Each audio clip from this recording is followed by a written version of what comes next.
Okay, so I think we're going, there we go. Okay, I'm Terry Kemersell, and I'm here on behalf of Creation Fellowship Santee, and we're a group of friends bound by our common agreement that the creation account, as told in Genesis, is a true depiction of how God created all life and everything in just 6 days, about 6,000 years ago. We've been meeting online here in Zoom since June of 2020, and we've been blessed with great speakers who have spanned a good blend of creation science, other theology topics, and even some current events. You can find links to most of our past presentations by typing in tinyurl.com/CF Santee. That's C like creation, F like fellowship, and Santee is spelled SANTEE. You can also email us at creationfellowshipsantee@gmail.com so that you get on our newsletter. We won't spam you, but we will make sure to send you links to all of our upcoming speakers. Tonight, we are definitely blessed with the creation science topic. We have Tommy Lohman joining us. Tommy Lohman is the Vice President of the Foundation Advancing Creation Truth. He also serves as the Field Paleontologist for the Glendive Dinosaur and Fossil Museum in Glendive, Montana. He holds a bachelor's in religion from Liberty University. Tommy's work in paleontology during the summers focuses on field excavation work and fossil prep work. He is currently working in the lab on preparing the fossilized bones of a triceratops. Also, his studies in paleontology are presently focusing on the biomechanics and physiology of dinosaurs, with an emphasis on Hell Creek dinosaurs and sauropods. Tommy is married to Martha. They have 2 grown daughters and 6 grandchildren. He owns a commercial painting business in the Nashville, Tennessee area. He serves as an elder at Calvary Bible Church in Joelton, Tennessee, where he is a regular Bible teacher focusing on apologetics, biblical theology, and the relationship between science and theology. And with that, Tommy, we're happy to turn it over to you. Sounds good. Thank you very much, Terry. Let me get this screen engaged here. It's so good to be with you all tonight. Always look forward to these opportunities to get to share. And the Lord has blessed me with moments like this to be able to look into what God has done. As I was thinking about this evening, there's so much of what I am able to do now, particularly for children, that reminds me of what I wished I had when I was a young man growing up. Really the ability to understand the connection between science and theology. I grew up with a real disconnected view of those two ideas. And what I see is science is really the pursuit of the world that God created. And in doing so, science ought to be bearing testimony to what it sees in reality of of God's hand upon creation. Our theology, our understanding of the Bible, its word, gives us this depth, this comprehension of what is contained within Scripture, reveals God as creator. And so both the creation and our study through science and the Bible will point both to God as the eternal, pre-existent creator of all things. Now, tonight I'm going to be talking about really some deeper insights into Behemoth. Behemoth is a fascinating animal that we'll look at in Job 40. I believe we're looking at what we call a sauropod, and I'll kind of unpack some of that. In that, we're going to look at some of the biomechanics and physiology of dinosaurs and begin to kind of process through that. Now, my work is, as Terry mentioned, is a field paleontologist at the Glendive Dinosaur and Fossil Museum. This is our entrance. The T-Rex hasn't gotten out, as you see him breaking through the building there. If you've been there before, you've enjoyed the museum. If you haven't, come join us sometime in Eastern Montana, and trust you'll enjoy the experience. We present everything that we do in the context of biblical history. It's one of the first things we tell people as they come in the door.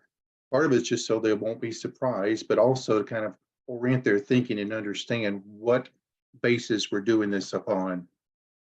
This is our main exhibit hall. You'll see the The T-Rex and the Acrocanthosaurus right there in the middle. Those are casts. And we have a Triceratops, Stegosaur, and others. We also have a lot of real bone out. And as Terry had mentioned, I'm currently working on a Triceratops. We've got probably 30, 35% of the skeleton. And hopefully in the next couple of years, we'll have it all prepped and ready for display. And that's a slow process, but I enjoy the work. When we go out in the field each summer, we're spending our summers looking for new fossils or working on existing sites. This is an opportunity we had last summer to work out on a site close in the area. I get to spend some time on an Edmontosaur skeleton. You can see some of the people there that joined me on that day on the left. And then you can see me working on the right there. I believe that looks like a femur. You may be able to distinguish where the bone is just to the right of my knife. And as we're working through the fossil, we're working to dig down, stabilize it with glues, things of that nature. And then we'll eventually begin to work on putting a field jacket on it and excavate it and get it out of the ground, and then take it back to the lab for future prep work. When we get into the lab, this is our main fossil prep lab right here. And we use a range of tools, really just starting with something as simple as a dental pick as we begin to get familiar with the bone itself, pick through some of the dirt, begin to open up what's bone, what's dirt, and then begin to get into a little microjack, micron blaster, tools that begin to clean the bone, get the dirt loose. We call that dirt matrix, and we're working to remove the matrix from the bone and stabilize the bone in the process with glues and what we call PVA to help kind of give it a way to hold it together as we work through and spend some time. A lot of times we just get tucked in, get a group of people. Sometimes there's good conversation. Sometimes we all just kind of get quiet and just kind of settle in and work on our individual projects. So if you'd like to come up sometime, please reach out to us. Go to creationtruth.org, and we have a specific week-long dig the last weekend of June. I'd love you to come up.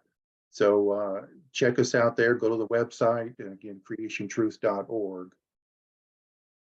When I think about being a paleontologist, it is not just simply a thing you do. It's not one hat you wear, but it's really many hats that you're going to wear in the process, because you're really trying to understand so many things that are going on in the ground with the bones, and even as you get back to the lab and do additional study. And so when I think about what we're trying to do, first of all, is you've got to be part biologist, meaning as you study the bones, you don't have muscles, you don't have tendons for the most part, and occasionally you do, but you're not seeing the animal walking around. And so what we do is we try to understand living organisms, how they function, how they move, how their muscles are attached in various places to the bones, and then make relevant application of how we can then begin to make some approximations about how dinosaurs might have moved. One of the great arguments that's been around for years is, did the Tyrannosaurus Rex, was he a runner? Was he a walker? What happened if you fell? And you begin to kind of work through the mechanics of what's possible in that process.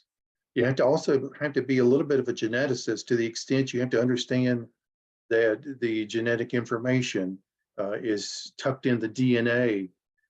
And for me, that begins to really begin to look at the created kinds when we think about the evolutionary model of common descent. And that's not what we see in the fossil record or in life. That is not evidence. That is not observed, should I say. But what we can recognize is, genetically speaking, life is created in kinds, and I'll talk more about that in just a moment. And the genetics is really where that idea is anchored. And to be part geologist, as you understand the lay of the ground, when you're going out, and I'll tell people, point out to them, is that you're looking at layers. You'll see stratified layers, and really that idea is something you'll see literally all over the planet. That stratification occurs only as a result of water. And when you start having hills that are hundreds of feet thick, or an example like the Grand Canyon, where you're talking several thousand feet thick of stratified layers, you're talking an immense amount of water. Now, when we think about historically, the Bible gives us an account which would explain what we observe in the field. And so we're beginning to make this connection that the Bible describes the Genesis flood as a global deluge. Now we can go out in the field and begin to see that. When I'm working on fossils, I'm recognizing that they work in a particular layer. So when I find a bone in a particular spot, I'm recognizing it's going to work into a very horizontal fashion. I'm not going to dig in a random manner, but in a very flat layer and chase bones or chase a skeleton, if you will, in that fashion. Also have to be part engineers. I've already touched on a little bit of this. It's just thinking about how complex systems work. Life is complex. It's irreducibly complex. And so again, just understanding the basics of structure and function and movement and how complexity works in this integrated fashion, and find that to be really an interesting study. And then finally, you have to be part historian when you begin to recognize that science is really about what you can observe in the moment. When I dig up a dinosaur fossil, I'm not digging up the past. I'm digging up the present. Now, is there a history behind it? Yes. Is there a past behind it? Yes. But digging up a fossil is an in-the-moment thing. And so the past must be interpreted. For me, I look to the Bible as a framework for history that's trusted and true. In the beginning, God created 6 days of creation. I look at the flood as this catastrophic deluge across the planet. And these kinds of historic events, while having spiritual implications in them, are real moments that happened in history that I can use to give me an interpretive framework for the fossils that I begin to excavate. So when we understand dinosaurs from a biblical worldview, what we're trying to accomplish is really understand the Bible presents itself as a history book of the universe.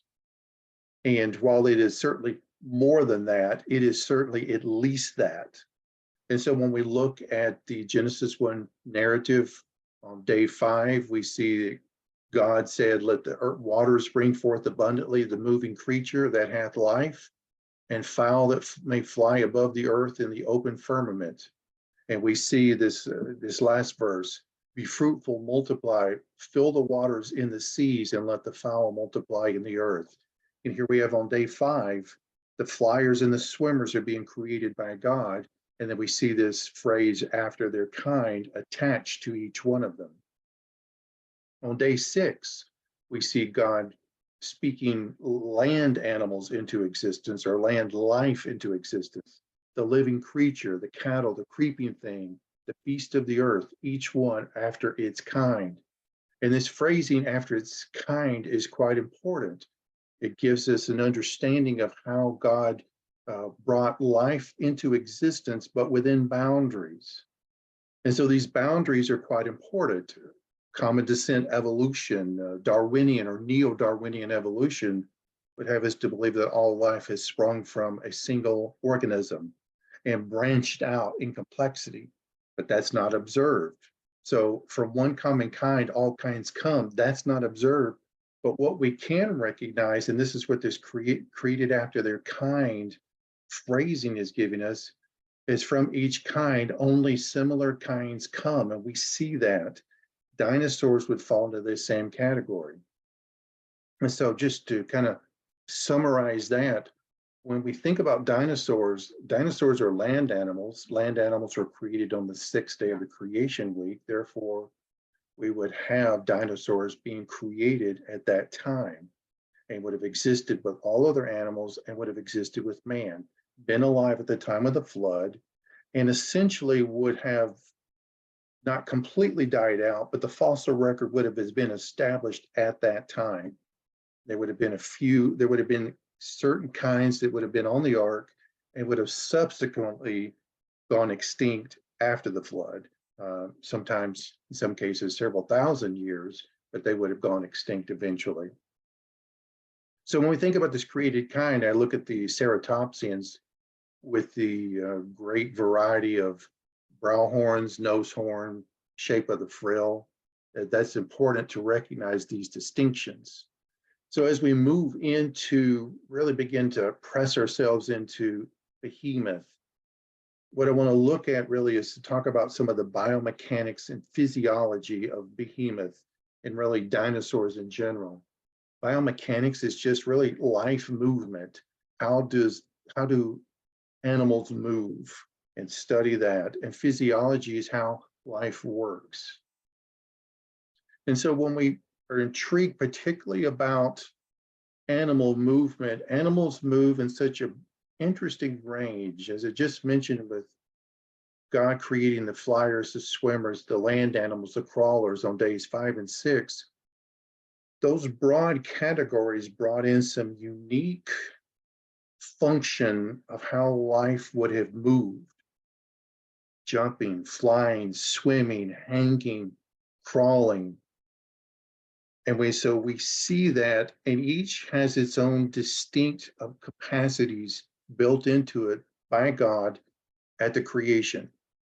So when we think about the biomechanics of life and apply that to apply today's life to past animals, I like to kind of use the cheetah and the elephant and compare that with the raptor and the diplodocus. The diplodocus is one of the long-necked, long-tailed sauropods. And so what we're going to do is we're going to take a little bit of a look at the cheetah and the elephant and make some application to the raptor and the diplodocus and see what we can at least make some logical deductions about.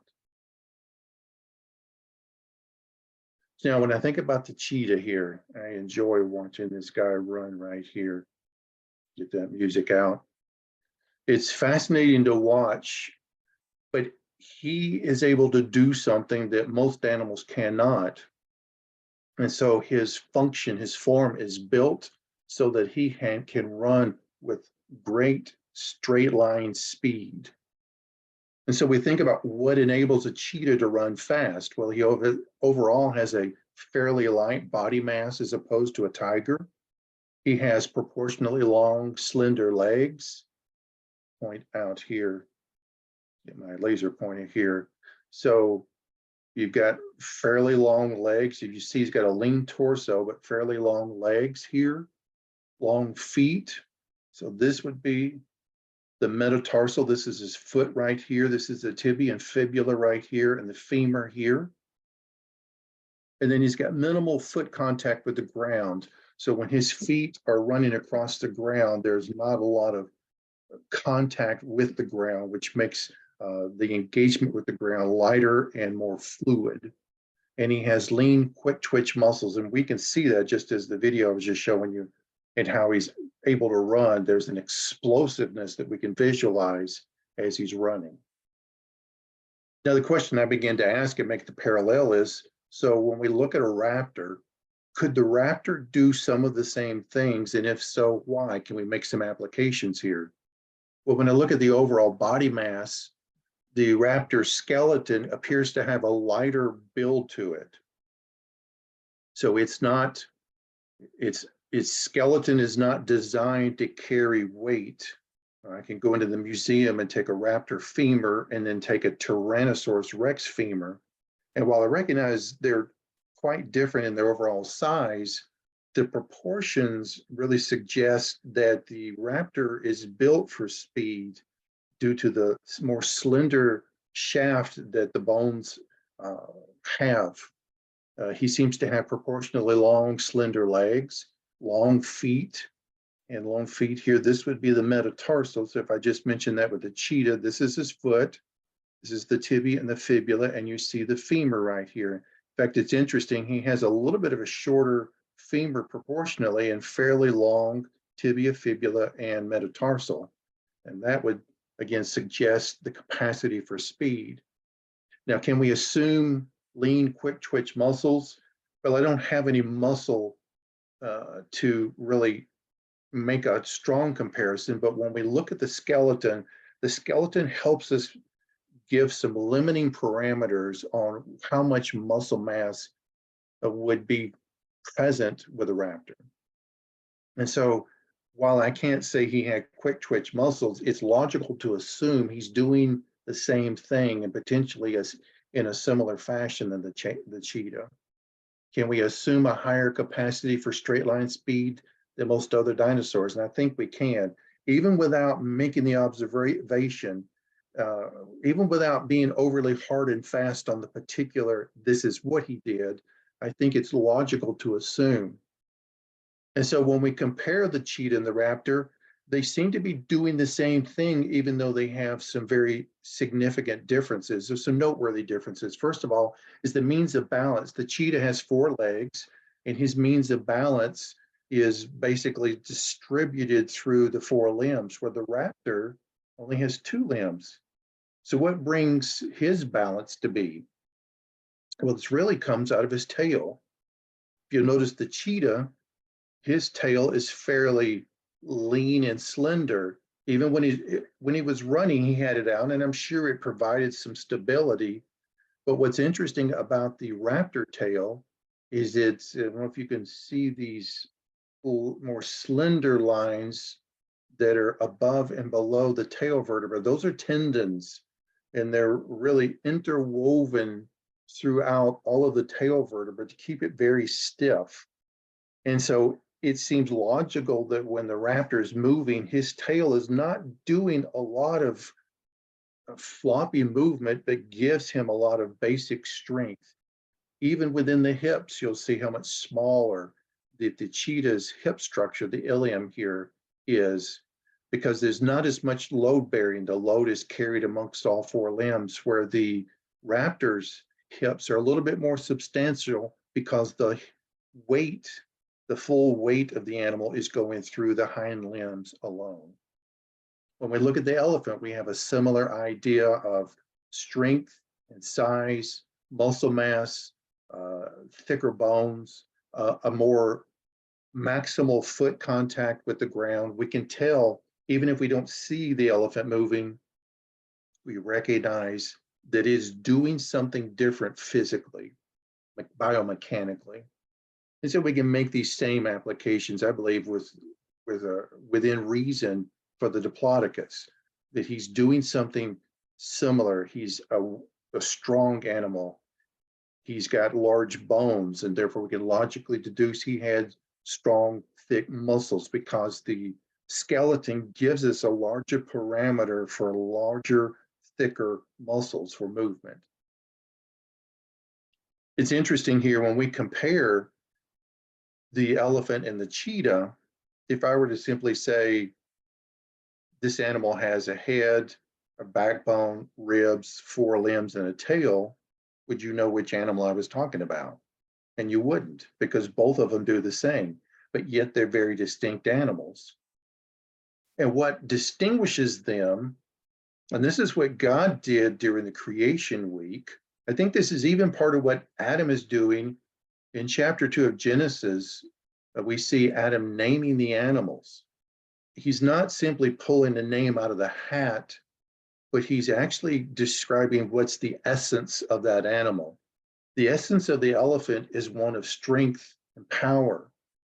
And so his skeletal proportions, and likely his muscular proportions, are much greater than the cheetah's, plus the nose, the trunk, the ears, the tusks, things of that nature are much different. And so we can recognize the distinction. And in the same way, you can make some of the same similar assessments of the Diplodocus and the Velociraptor, and yet they're very distinct due to proportions and unique features that each one would possess. Now, as we begin to look at Job 40 and look at Behemoth, this is something I've been aware of for years, is that the likelihood that Behemoth is a sauropod, and it's chiefly because the tail, but really there's some additional information here that's worth noting. We see here in the passage beginning with verse 15. Let me read for us here. Behold now Behemoth, which I made as well as you. He eats grass like an ox. Behold now his strength in his loins, and his power in the muscles of his belly. He bends his tail like a cedar. The sinews of his thighs are knit together. His bones are tubes of bronze. His limbs are like bars of iron. He is the first of the ways of God. Let his maker bring near his sword. And what I find interesting about these verses right here is there's an anatomical list here. There are descriptors of the makeup of the animal. And we even see a little bit of physiology as we see he eats grass like an ox. And so there's a grandness that's being described here as we see in verse 19. He is the chief of the ways of God. I think we're seeing the description of the greatest land animal, the sauropods, that has ever walked the face of the planet. And in that, God saw fit to give additional descriptions here of this animal that are important. So let's walk through some of this. First of all, why do I think we have a sauropod here? Well, as I look at verses 16 and 17 and 18, we've just read the description. We see key features such as strength of muscles, strength in the loins, the size of the bones, the length of the tail. And as I begin to look at modern day animals, such as the crocodile, the Komodo dragon, you might say they have certainly a powerful tail, but they're sprawlers. Their legs would never be described here as you see bones or tubes of bronze. His limbs are like bars of iron. Then I think about animals that have bigger, more powerful legs, but they just lack in the tail. And so this seems logical to me that this is a sauropod that we're looking at. Behemoth would be a sauropod. Now, I just was recently up in Chicago. If you've ever been up to the Field Museum up there, it's an interesting, although a secular perspective, I enjoy the displays and really beginning enjoy engaging with the arguments that are there. They have a Patagotitan maiorum, they call him Maximo, and he is 122 feet long, which just blows my mind to think that there's one animal that's 122 feet in length. His head height is 28 feet. You see the people there, that platform that he is standing on is probably at best 2 feet tall. Now that's a cast.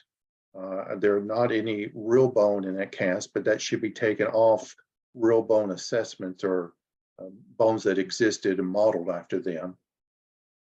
So you can see everybody's able to walk completely under his abdomen down there. I was able to get down there and take some pictures as well. And a weight estimate of 70 tons. Now, this animal is longer than a blue whale. And so it's just a massive animal. And I believe this is something of what we're looking at.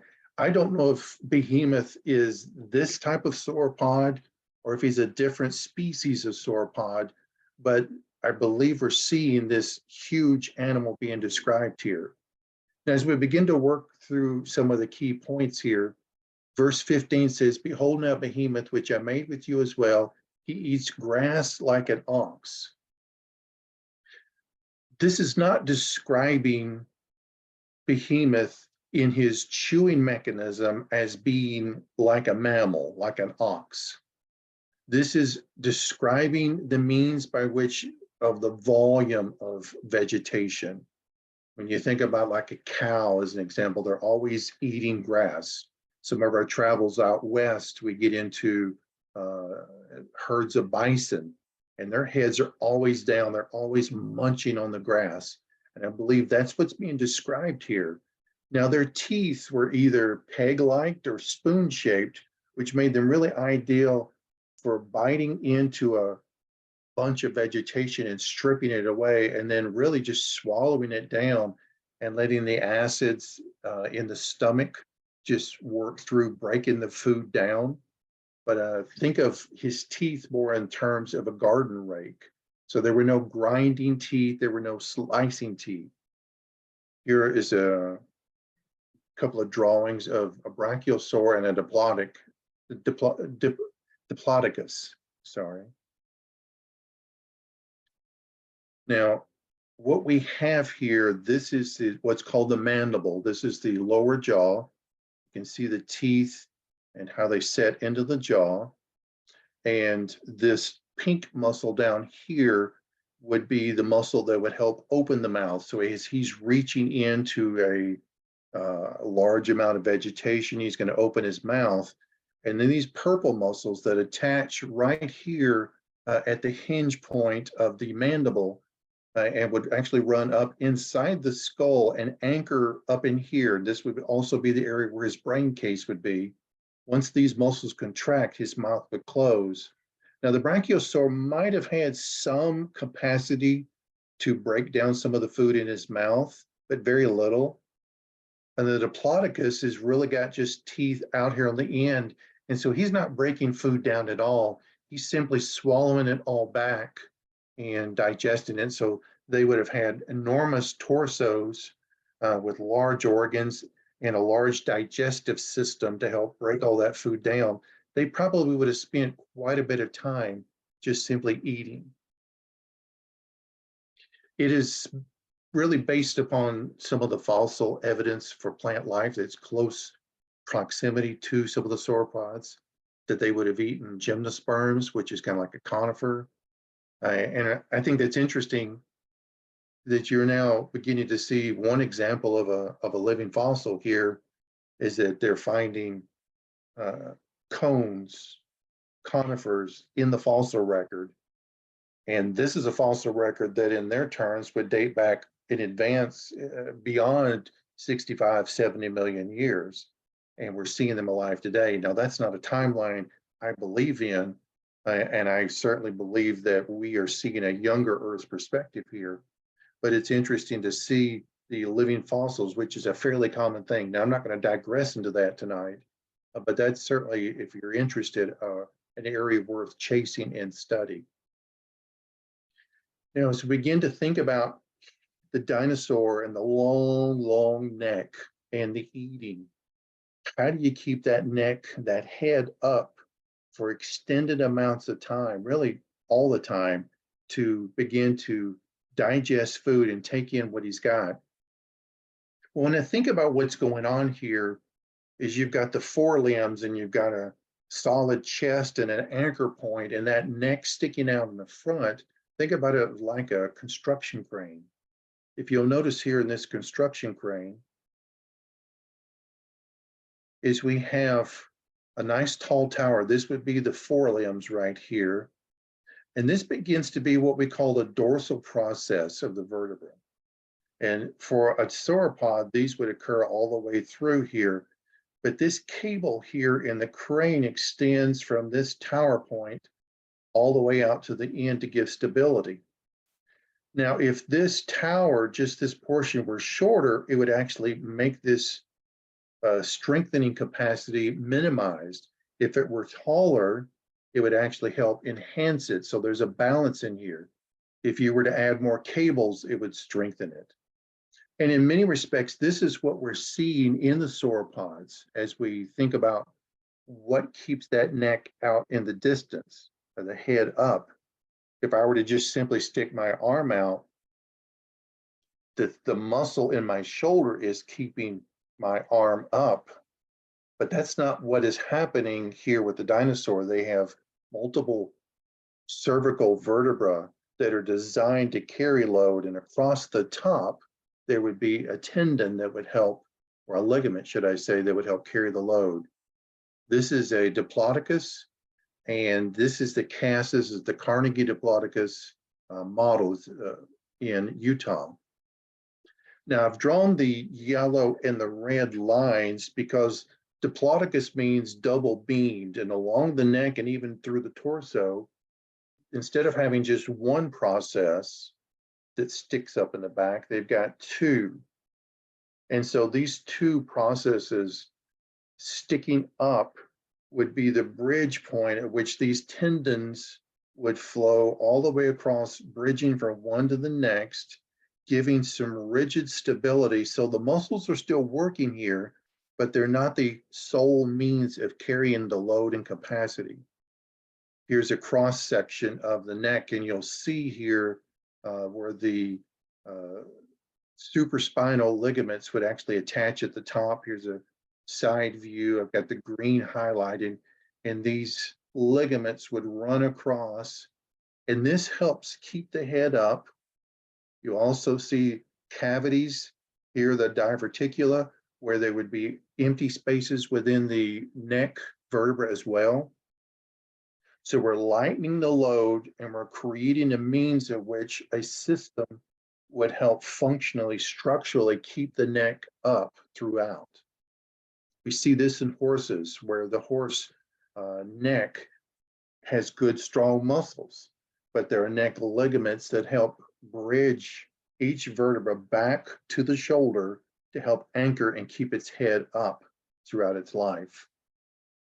Now, when I look at the sauropods, I think of them in terms of really just looking at his overall skeleton as really almost like a bridge, a really big structural bridge with lots of beams and steel that are working in an integrated fashion to carry a load. When we see here verses 16, 17, and 18, again, we see the strength in the loins, in his loins, in his power and his muscles of his belly. That's what I've got this yellow circle here highlighting, is that what the Job passage is telling us is the center of his power, his strength is right here in his hips, or just, if you will, right in front of his stomach.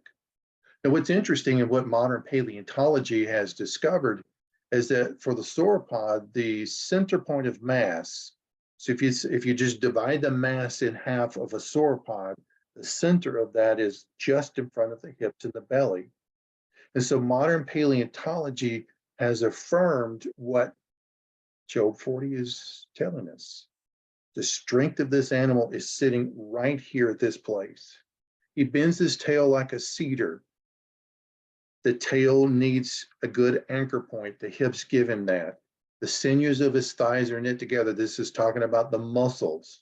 Likely visually, you could see the muscles moving through the skin when he was alive.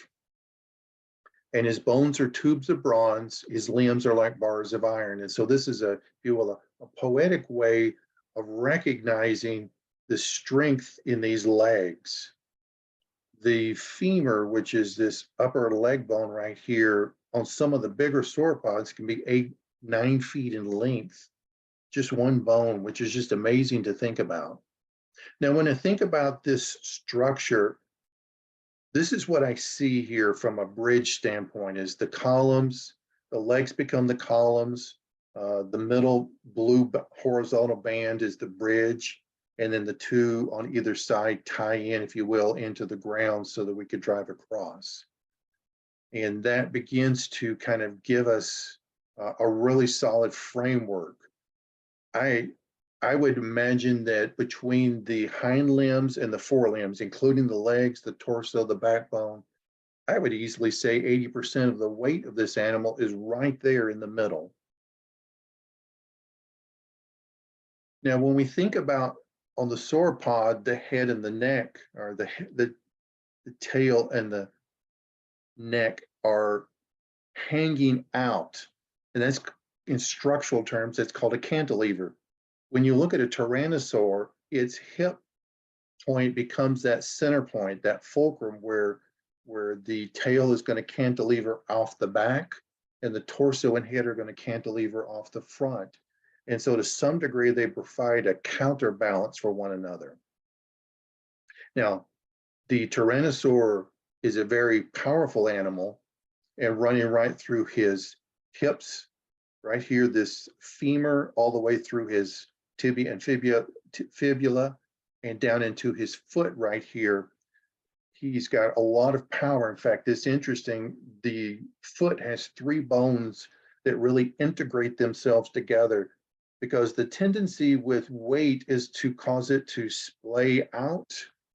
But there would be these bones, and the way they're structured to really anchor into one another, and then there would be tendons wrapping around that. And so he would have very powerful feet to help anchor himself and maintain good balance. Now, when we think about, and again, I'm just fascinated by what we see going on just within the head itself and the movements. We've been talking about already about how when you eat, when the sauropod would have eaten, how his neck would have worked. But what about getting a drink of water?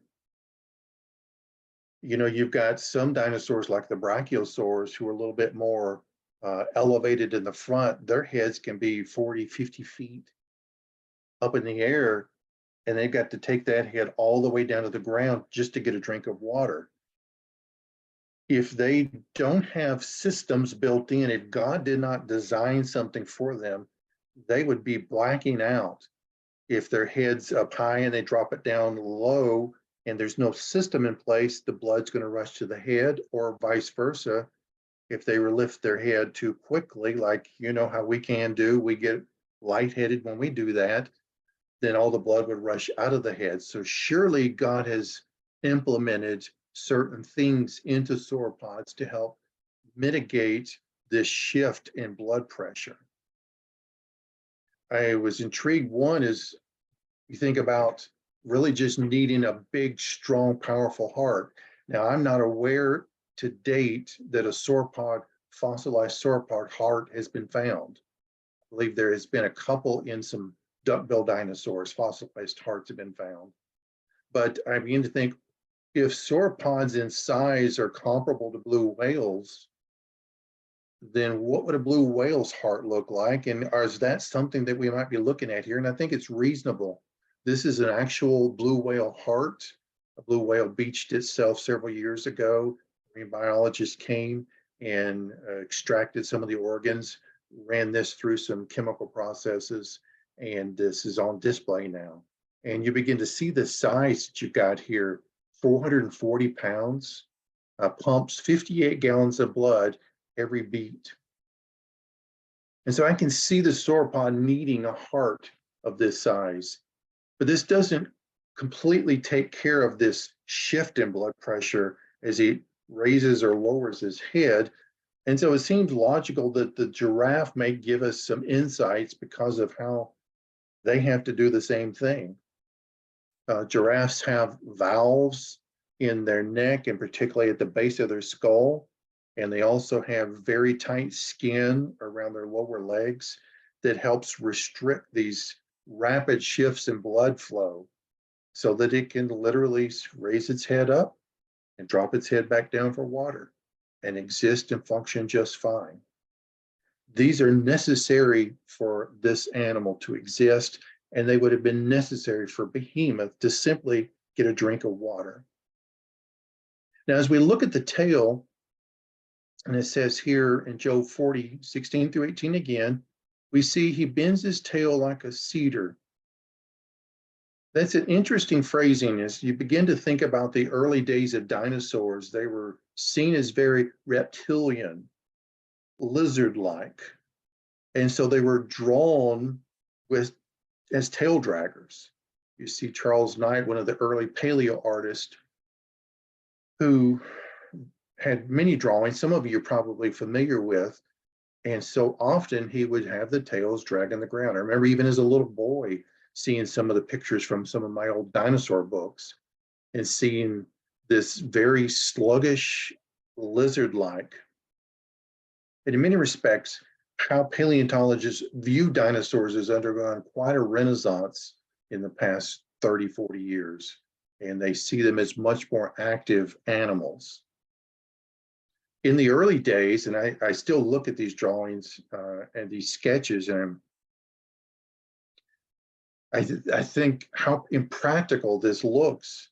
And yet this was the view or the logical outcome of seeing these animals as very reptilian, lizard-like, belly draggers, tail draggers. But they didn't really find the evidence of such as they began to look at trackways. Here's the Carnegie Diplodocus, and you'll notice there on the left how the tail swoops down, and again, they've got it laying on the ground. As they begin to find sauropod trackways, they were noticing a few things. First of all, there's no tail drag marks. Now, just a quick side note, what I see with this is as the flood begins to inundate the land, as waters are washing in with sediment, there are going to be areas where Sediment is going to be washed in and almost cement-like sediment. And then the water will come back out, leaving that deposit. Animals will walk on that. It will solidify. And then eventually everything will be inundated and buried until it becomes eroded and discovered several thousand years later. You think about what's called quickcrete, bag of cement, when you're putting a fence in or a mailbox post, pouring a sidewalk, how you can still, once it's solidified to some degree, you can still scratch your name in it. And then once it gets set, it's there. And that's what we're looking at here. So there's no tail drag marks. And if you'll notice how close the legs are together, this is called a parasagittal stance. That's the one all the way on the right. And they begin to, the sprawling was the original way they were thinking, but on the right represents how they see dinosaurs today, sauropods specifically. This would have really helped carry load well. The sprawling stance was just not practical or feasible in light of their size. And as you begin to look at this stance and begin to look at the trackways, you can begin to get some really interesting details in these trackways, because as they look at their feet of the sauropods, they're somewhat like elephants' feet, in particular the forelimbs, the manus. Elephants walk on their tiptoes, and there's a fatty pad under their heel. You'll see that in the bottom right-hand picture. And so the thinking is that's what dinosaurs were doing, these sauropods were doing as well, is that they were walking on their toes, so to speak, where their metatarsals or metacarpals in this case were very vertical in their orientation, banded together by tendons and leaving these interesting depressions. And you'll see the picture on the right. I was able to go out to Utah, my wife and I, and talked her into making a stop at a couple of dinosaur trackway sites this summer, or this past summer. And we found this Copper Ridge sauropod trackway site. It's in northeastern Utah. This is the forelimb. And if you'll notice, let me pull up my pointer here again. This is the general outline of the footprint right here. They would have had what we call an ungle or a toenail, if you want to call it that, or a claw. And you'll begin to see some of the impressions here. This is the pes, or the hind foot. And this would be the general outline of this particular foot right here. The hind limbs are the ones that you think specifically would have had some type of fatty tissue, because the bone orientation would not create this alone, but the fatty tissue behind under the heel, so to speak, would be back here, and this would be the full foot. And again, you'll see some of the claws. Also, you got to think of this in terms of it being mud or a cement-like material at some point, and then it would have solidified. There's this, if you'll notice right here in the bottom right here, is this layering right here, either by simply stepping in, or as the animal would have moved forward, you're seeing a slight pressing back of material. And this is a, excuse me, a little buildup of mud that once the animal moved on and the ground's fully solidified, then it would have left not only the impression, but also the energy that the animal was exerting and moving, and a little bit of buildup here. And while you're not seeing any skeleton, any bones here, just these depressions in the ground, what you are seeing is activity. And that's why I find trackways really particularly interesting, is you begin to see movement, and you can get an idea of the width of the gait, as we've already talked about. You can estimate based on length of leg how fast they might have been moving. This particular area had what they think was an allosaur, and its right gait was a little bit shorter than its left gait, thus suggesting, at least per the literature there, that this animal might have been injured and it was moving in an odd fashion. There's the outline. Here's an overall view of the tracks. And what we're seeing here is it appears the animal is going this direction, and then makes it basically a right-hand turn and works his way up this hill here. Obviously, a lot of this is looking a lot different than when this animal walked through this area. And it was kind of challenging trying to sort out left, right through all this. This is another angle of the same thing. But you begin to get a sense as you're looking at Behemoth and you think about the text and how it's describing the power in the legs, the strength of the skeleton. And you begin to translate that to the feet and see what's going on as it depresses into the ground and creates force as it moves forward. As we come back to this idea of the tail here in verse 17, the tail, he bends his tail like a cedar. A lot of animals, including crocodilians today, have a muscle that attaches at the back of the femur, that's the upper leg bone, and it ties into that upper leg bone. You'll see that right here in the orange. And then from that point, it flows back into the tail. It's called the caudal femoralis longus. And when that muscle contracts, it draws the femur back and creates forward motion for the animal. The sauropods would have had this as well.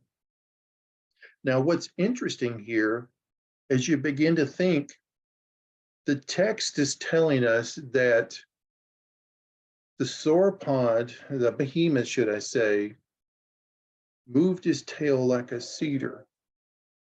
And when I think about this description, I think about some very tall trees blowing in the wind, just gently swaying back and forth. I don't think this text is telling us that he's wagging his tail, but swaying his tail. Well, a couple of things have to be possible for this text to be accurate. First of all, in order for that tail to sway, the tail has to be up. And so we've already walked through that and recognized that that's the case. The tail is up, and even fossil evidence and trackways have affirmed that. But this caudal femoralis, in its contraction left and right, as it draws the leg, the femur back for forward motion, a residual part of that energy as that muscle contracts will move the tail slightly back and forth. And so what I see here in Job 40 and the tail being swayed is, one, it's up. Two, I think this animal is being described as walking, as moving. And so what you're seeing is this full integration of tail, legs, hips, strength, muscles, all working together. And as God is describing what is present before Job, I believe Job is looking at this animal. He has seen an animal of great strength, great power. As we saw in the picture, Job would have been dwarfed by this animal. And we're just looking at the fossils that we found. I've heard estimates of sauropods even being bigger than the one I showed you earlier. And so Job is seeing an animal that's the chief of the ways of God. Behemoth, a sauropod, is the chief of the ways of God. And so when I think about what we are seeing here in Job 40, this is a great range of text here. We're seeing a description of a dinosaur. Dinosaurs existed to bring God glory. As we discover more about dinosaurs, the more we are reminded about how God's incredible creative power is present. God gave us the desire and ability to know he exists by spreading his invisible attributes, his eternal power, and his divine nature all over creation for us to discover. The more we learn about creation, the more we learn about its creator. A closer examination of dinosaurs will naturally lead us to see the hand of God all the more. And so our study of dinosaurs can lead us to see the greatness of God in the process. So I thank you for allowing me to share with you tonight. And Terry, I am ready for you to come back. That was really awesome. Thank you. I think Terry is our spokesperson. Terry, where did you go? I'm here. Okay. That was really great. It was very informative. And we do have some questions. So we're gonna start. Robin has posted several, but if people have other questions that, please feel free to post them either if you're in Zoom, you can post them in the chat in Zoom. If you're watching on Facebook, you can post them in the comments on Facebook. So first of all, now you talked about at the beginning about the digs that you do. Can you tell us how many digs that you're doing this summer? And how people can find more information about them? Well, that would be is going to creationtruth.org and going to our website. We've got a couple of sites we work on, and so we schedule things, schedule days to dig through the summer. I've got other projects I work on as well. So I would go to the website and you can see what dates we have available. We've got a lot of our summer already filled up, but I know specifically that last week in June, that is going to be a week-long dig, and we've got room for that if you're interested. I think it's $500 per person, and that's like a Monday afternoon through Friday morning, and we'll be digging and doing museum tour stuff. Okay, Cool. great.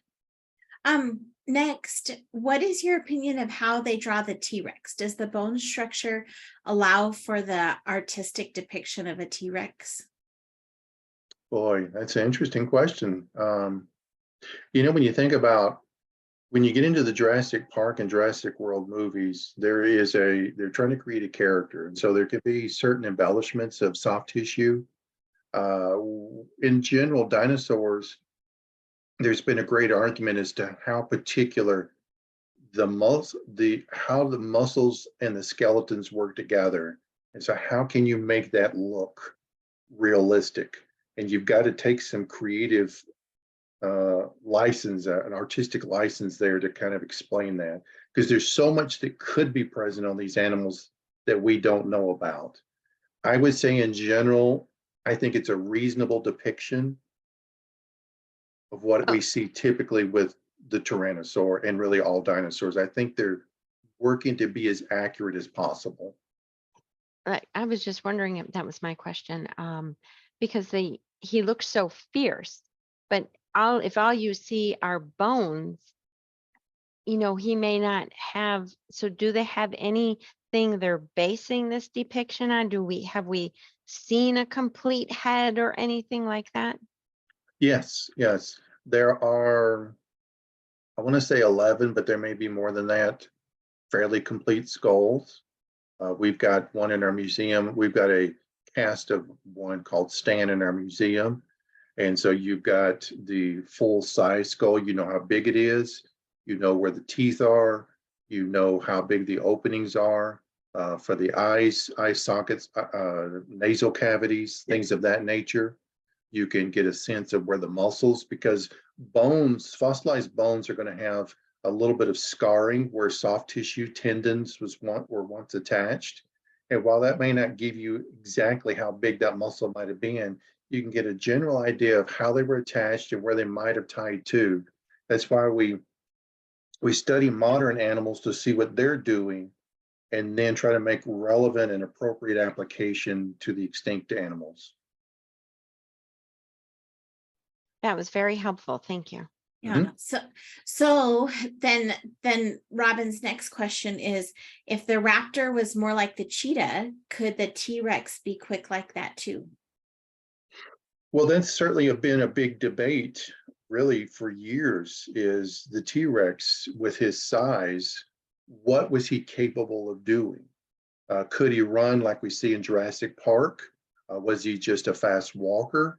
With his weight, I mean, some T-Rexes, they've got him weighing him 8, 9, 10 tons. And so his proportions, if you look at the raptor as an example with the chest cavity, his chest cavity based on the ribs is not huge, but you go to a T-Rex and he's got a very barrel chest. You look at the size of the femur in comparison to the raptor, and you can see a lot of strength. So that size seems to minimize his ability to run like a raptor. The latest literature I'm seeing with respect to study of his feet and his hips is he probably was more quick and even had the capacity to turn well, but would not have been a runner, but more of a fast walker. That seems to be the latest literature. But paleontologists are always doing studies and coming out with the latest thing. And I won't say they're out to refute one another, but they certainly are out to have an opportunity to be known. And Tyrannosaur is probably the most studied dinosaur ever. I was just thinking about if when a person runs, if they trip and fall, having arms to help you land, Mhm. but a T-Rex is not going to have. He is not. A And true that's, face plant. and you know, and that's a question that I've never seen any reasonable answer that explains why a tyrannosaur of that size has such short arms. And as you're suggesting, I mean, if he's going down hard. Yeah. But I think but I think that's why he probably was careful in how he moved. Yeah. You know, if we don't feel, even within us humans, if there's a limit to our capacities, we're not likely to push that. And so I think he would have restricted himself with that kind of movement. I like the T-Rex because as a person who is not a fan of conflict, I've been called that, you know, somebody cover my eyes, I can't watch. Okay. So Bob would like to know, what are your thoughts on the idea that there might be some dinosaurs still alive today? You know, I think it's a possibility. I would love it to be the case. I've heard reports of Makili Bembe in Africa, different ones in different parts of the world, pterosaurs, pterodactyls, still sightings in different places of the world. But I've yet to hear anything or see anything that I would call conclusive. Everything is pretty much eyewitness testimony. Now, I think that's a viable means. Eyewitness testimony is certainly credible. I guess I would say is I'm cautiously optimistic and hopeful, but I'm not hanging my hat on that either. Yeah. And somebody following along on Facebook just mentioned with the arms, helping them to raise up from a resting or sleeping position would be one main use for them. So Yeah, but it would only go so far, but it's they'd it's have to be really strong little arms. So yes, they would. And I've read studies that they think they were strong arms, but their length would minimize that. and then here back in Zoom, Alan says, I'm sure the design of their feet or legs made them very stable. They probably didn't fall down much. No. So yeah. And one thing, you know, you're saying all this, what we're digging up and the fossils we're seeing are really, we're seeing animals that were alive just before the flood. And when you go back to Genesis chapter 3 and we see God cursing the animals and cursing the ground, those animals, those tyrannosaurs, if you will, that were in the garden and the ones that died in the flood could have had some interesting genetic changes along the way. I'm not saying they would have evolved from some other animal. I'm just saying genetically, there could have been some interesting shifts, and a shorter arm is not beyond the possibility. Yeah, that makes sense. Okay, let's move on to now. Okay, Jessica says, I love the quote you used about dinosaurs exist for the glory of God.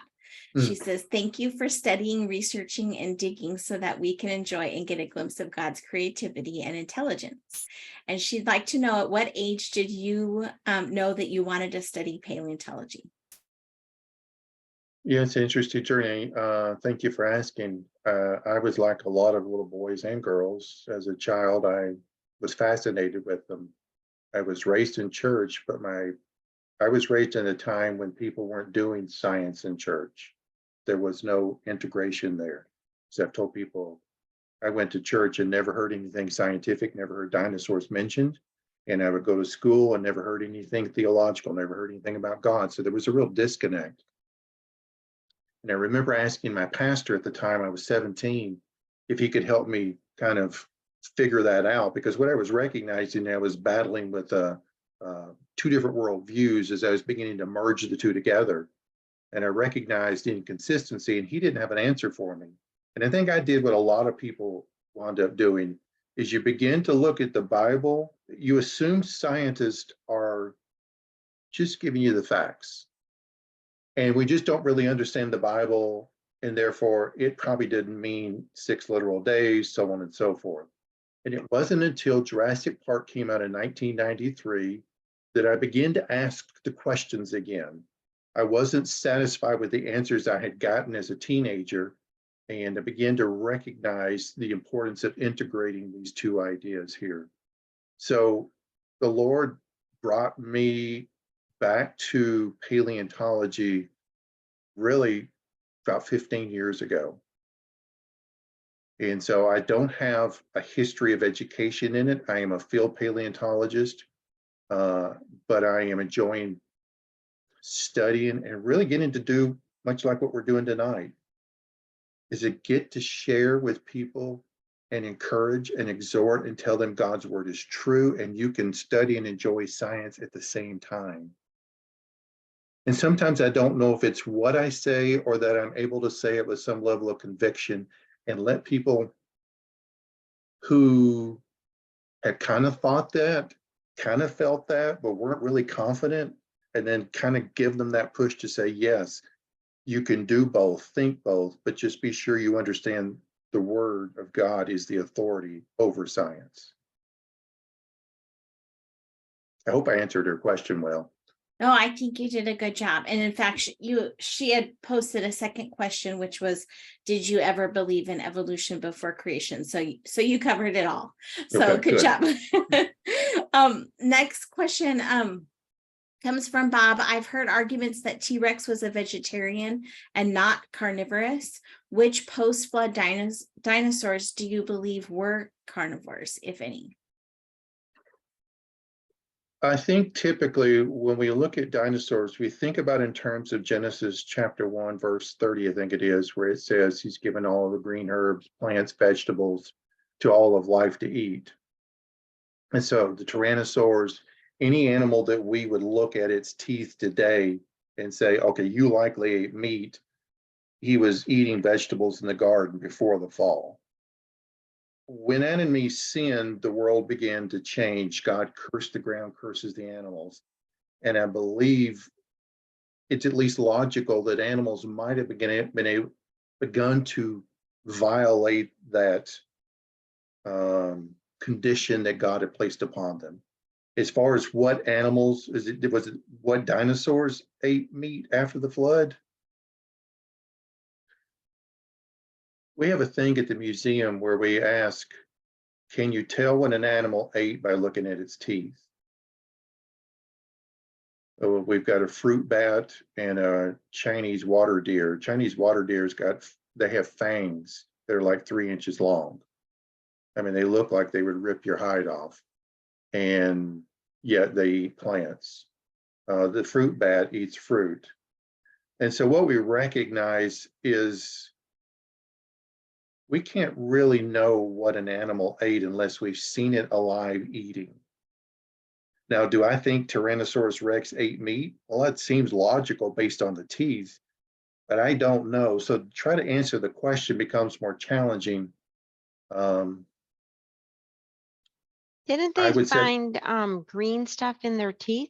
I thought I read that they found plant material or green stains on their teeth. Or I've not- also in the stomach contents, would you find have things been found? yeah, indeed. Now the Tyrannosaur, there has been some loosely connected stomach contents where there was a small mammal inside of a Tyrannosaur. And so You know, I'm not saying tyrannosaurs didn't eat meat. I think they did. And I think they were eating meat before the flood. And I think when they came off the ark, they were still eating meat. But I just want to cautious as to not to try to answer his question fully is difficult because we haven't seen all these animals alive.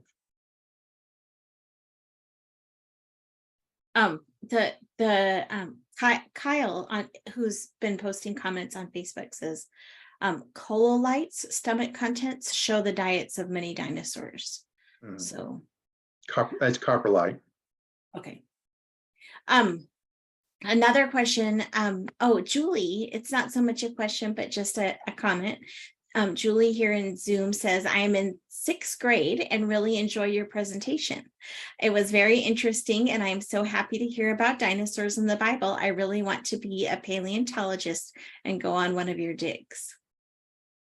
Well, we'd love to have her come up sometime. So yeah, tell her to look us up. Next, Jessica has another question or comment. She says, Dr.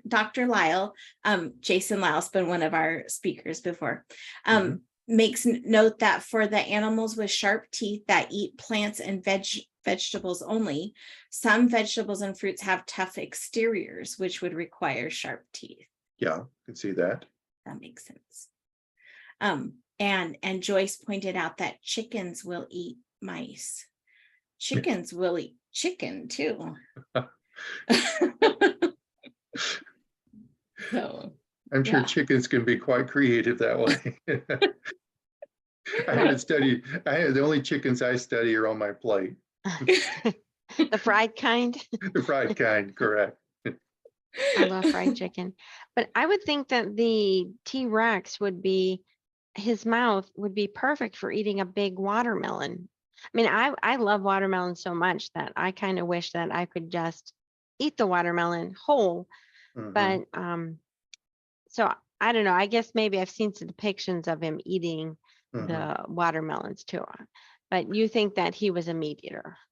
I think he was a meat eater, but I think Answers in Genesis, I know, used to do some artwork that would depict him eating. Yes. But I think the point of that artwork was to describe him in a pre-fall state. What was the original created kind? What was he doing in the Garden of Eden, if you will? But you know, when you think about animals, I've heard of tigers who in captivity will eat vegetables to some degree. I guess I would caution us all is it's difficult to make assessments about animals that we've not seen alive and what they might do. Because even when we look at the animals we have around us today, they're so far removed from their original creation. They're so far removed from being perfect. They're so much into a fallen world. They've modified genetically to some degree to adapt to certain diets. It's difficult to make full assessments about animals that we've not seen alive. That makes good sense. Yes. My grand dog Maverick would eat literally anything: broccoli, cauliflower, watermelon, popcorn. And it just makes you wonder is what's possible, you know, if they were allowed to, you know, if we kind of press them into a particular direction with a diet, would we see a modification in the diet? Yeah. Well, Carolyn has a question. Carolyn's asking, what's your opinion about some scientists trying to recreate some of the dinosaurs? With DNA from soft tissue. You know, I answer that question from a couple of venues. One, as a little boy, I would love to see a living dinosaur. You know, there would be a fascination, but I also recognize here at this point in life that God has brought an end to many species of animals. With respect to man's pursuit, I think man does things scientifically that he shouldn't try.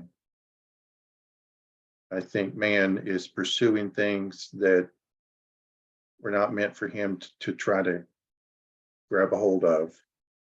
The capacity and the ability for them to create a new genetic living dinosaur, I think, is probably going to be impossible. I think the most likely thing, and this is something I've read on a little bit, is mammoths, mastodons. You know, they're finding some of them that have been frozen in a snap freeze, and so they've got a little bit of DNA and soft tissue there.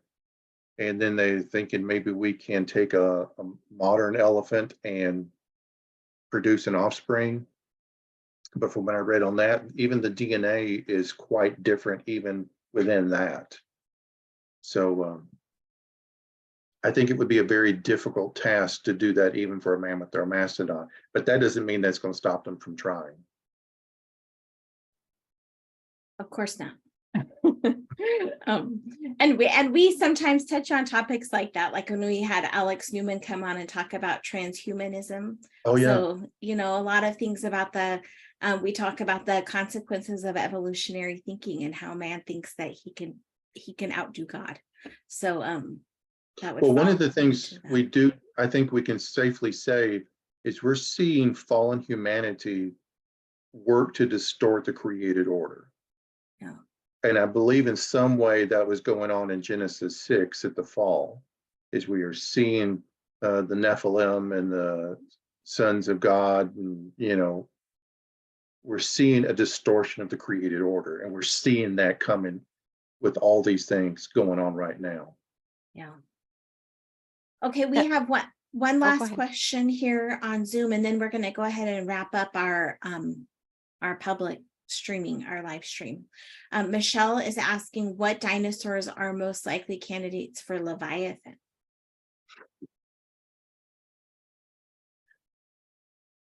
You know, I've typically gravitated towards something along the lines of a mosasaur, which would be a marine reptile, because I typically think of Leviathan in those terms.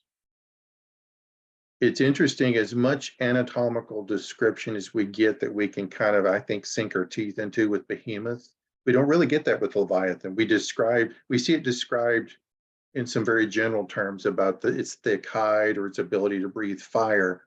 But as far as an anatomy list, we're not really getting much of that. I've seen some interesting study with respect to spinosaurs, whether they were possibly Leviathans.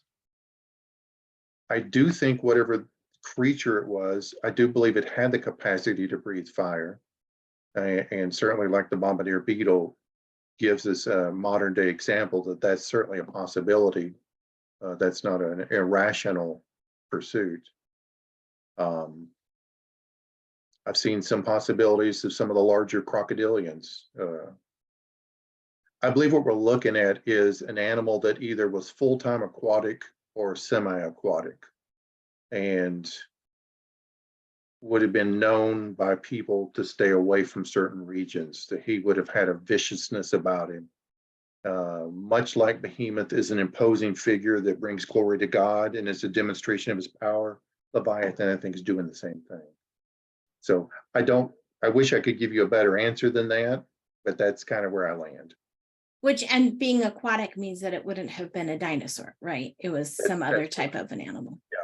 The only exception could be is Spinosaur would be a dinosaur, but that becomes more of a land animal.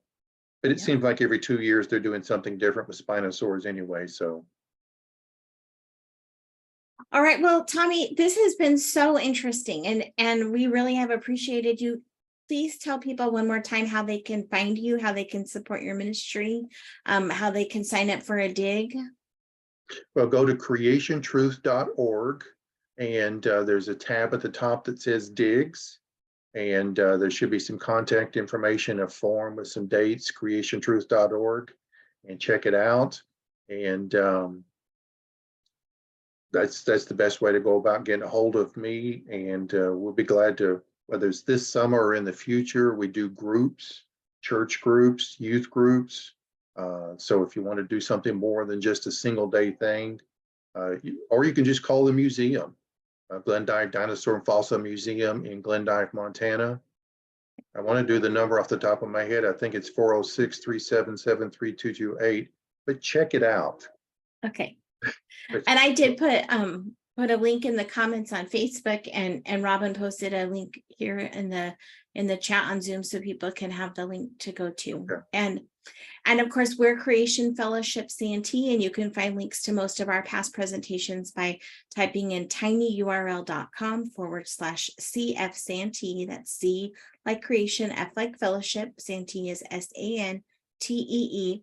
And you can also email us at creationfellowshipsantee@gmail.com so that you get on our email list for you don't miss any of our upcoming speakers. And speaking of upcoming speakers, next week we have one of our more current events topics, which is also known as a consequences of evolutionary thinking. We're going to welcome back filmmaker and journalist Trevor Loudon, who's going to be talking about how socialism and Marxism has infiltrated our top political leaders. So join us for that. Isn't he going to talk about how Darwin has destroyed our education system? Or that will probably be included. okay. Right. Okay. Thank you so much. I've enjoyed my evening with you all. Yeah, and if you'll just stay back, we're going to go off the air, but we're going to stay in our Zoom room for a little bit.